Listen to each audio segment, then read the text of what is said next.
Elvis Aaron Presley, 1970 to 1972, a king reborn. By 1970, the world thought it already knew Elvis Presley. They remembered the swiveling rebel in black and pink, the Hollywood idol, the boy from Tupelo who changed everything by simply stepping up to a microphone. But they hadn't yet seen this Elvis, the man who would emerge from a decade of films and obligations with a hunger not just to return, but to reclaim. This was Elvis at 35. Seasoned but far from spent, restless, lean, and burning with the knowledge that the world had shifted while he'd been away. And he intended to shift it back. What followed from 1970 to 1972 was an eruption of creativity and power that few artists ever touch. A golden stretch where Elvis Presley became not merely the king of rock and roll, but a force of nature reclaiming his throne. It was a period electrified by the That's the Way It Is documentary. The grind and glory of the Las Vegas stage, the sweat-soaked highways of Elvis on tour, the experimental freedom of Nashville sessions, and the spiritual momentum that carried him toward the historic satellite broadcast dream on the Hawaiian horizon. This was Elvis, at his most commanding, mature, and alive. The summer of return. Las Vegas, 1970. The year began in a blur of spotlight and adrenaline, when Elvis strode onto the International Hotel stage in August 1970, something in the air changed. Gone was the uncertain performer of the late 60s comeback years. This Elvis was calm, centered, and visibly thrilled to be where he belonged. His hair jet black, his jumpsuit gleaming with gold and rhinestone fire, he looked part samurai, part evangelical preacher, part rock deity. He attacked the stage with the grace of a panther and the velocity of a fighter jet. The orchestra behind him roared like a storm. And the crowd, older fans, new fans, celebrities, critics, musicians, rose with him. This wasn't nostalgia, it was resurrection. The camera crew for MGM's documentary That's the Way It Is followed him through rehearsals and backstage rituals. They filmed him laughing with the band, dancing through new arrangements, cutting jokes sharper than any chord in the room. They captured the intimacy of an artist discovering himself again. Test-running harmonies with the sweet inspirations, reimagining Heartbreak Hotel, and drilling the band with laser-sharp instincts. In those rehearsals, Elvis wasn't just practicing songs, he was reclaiming mastery. And the performances themselves, pure combustion. Suspicious Minds became a marathon of energy, a symbolic fight between the man and his own legend. Patch It Up was raw rock and roll swagger. You've Lost That Lovin' Feelin' soared like an opera. Elvis was drawing from everything: gospel, roots, country heart, Vegas glitz, and Memphis grit, and creating something entirely new. Audiences felt it. Critics felt it. Even the musicians felt it. That's the Way It Is didn't just document a concert run. It captured the moment Elvis Presley became an artist reborn. Nashville and the studio reinvention. Amid the Las Vegas triumphs, Elvis returned to the studio with a vigor he hadn't felt in years. The 1970 Nashville sessions, sometimes called the Marathon Sessions, were intensely creative. Elvis arrived at RCA Studio B energized, fully engaged, and ravenously curious. He tore through dozens of songs, country ballads, gospel harmonies, bluesy workouts, and contemporary covers that instantly became definitive. Just Pretend, Bridge Over Troubled Water, I've Lost You, and You Don't Have to Say You Love Me, Mary in the Morning. He recorded with a mixture of discipline and spontaneity, often reaching emotional depths that surprised even him. There was no movie soundtrack pressure now, no corporate agenda, just Elvis and the music. The records that followed, That's the Way It Is, Elvis Country, Love Letters from Elvis, showcased a man willing to experiment, to challenge himself vocally, and to blend genres without restraint. His voice had thickened and matured. He could now slide effortlessly between silky croon, gravelly blues rasp, and soulful power.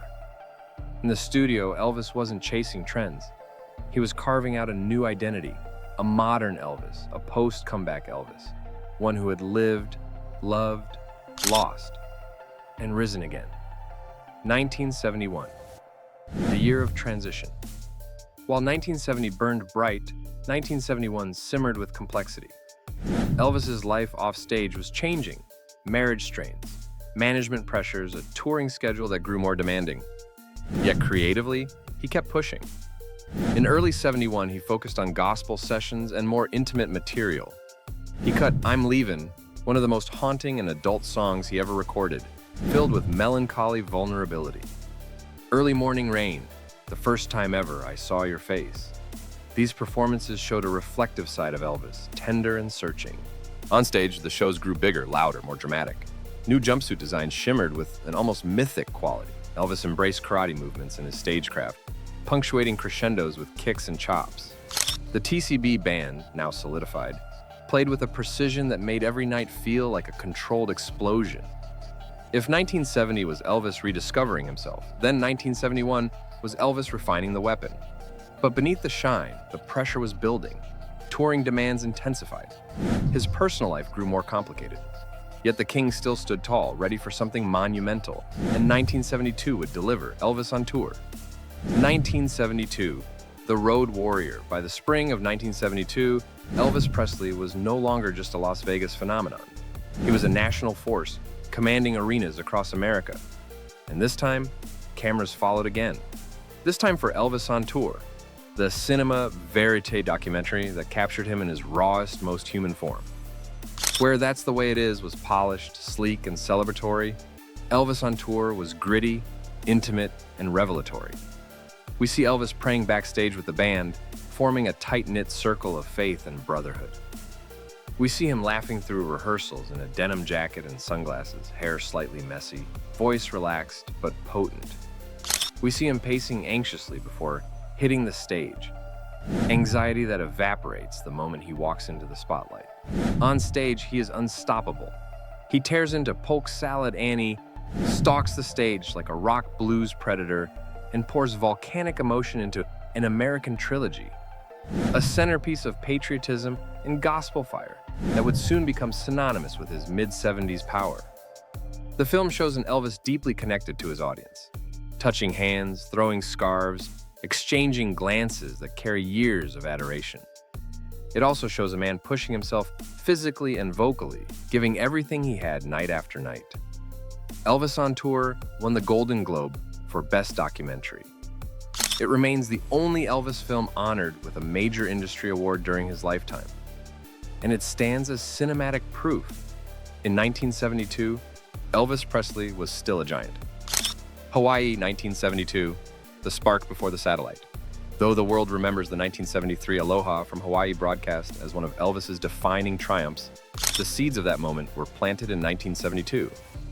In November of that year, Elvis returned to Hawaii for a series of concerts that felt like a spiritual homecoming. The crowds greeted him like a returning monarch. The ocean breeze, the tropical warmth, the overwhelming affection from fans. It all energized him. These shows were electric previews of what the satellite broadcast would become. Burning Love, his last major hit, exploded live with youthful fire. I'll Remember You, a Hawaiian ballad tied to his earlier '60s connection to the islands, became a moment of profound serenity. This wasn't just another tour stop. It was a launch pad. In the months ahead, plans would solidify for the unprecedented satellite broadcast, the first of its kind, projecting Elvis Presley live to over 1 billion people. And the confidence, discipline, and experience he had cultivated from 1970 to 1972 would become the foundation of that historic night. A king at his creative peak. Looking back across those years, 1970 to 1972, it becomes clear that this era wasn't merely a chapter in Elvis Presley's later career. It was a renaissance. He was no longer the rebellious youth defying the establishment. He was the seasoned monarch, proving that age had only sharpened his edge. Creatively, he was on fire, reimagining classics, tackling ambitious new material, and building a catalog of mature, genre-spanning performances. Vocally, he was soaring, his voice deeper, richer, more nuanced than in the 50s or 60s. On stage, he was untouchable, commanding arenas with ferocity, tenderness, humor, and charisma that felt mythic. Cinematically, he was being documented in ways no other musician of his era was.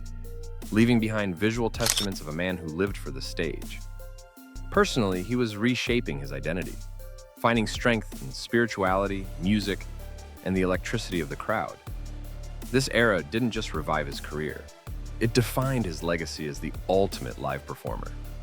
Elvis Presley's 1970 to 1972 run, That's the Way It Is, the Marathon Sessions, the Las Vegas Empires, the blazing 1972 tours, the Hawaii Revival, stands today as a statement. The king never lost his crown.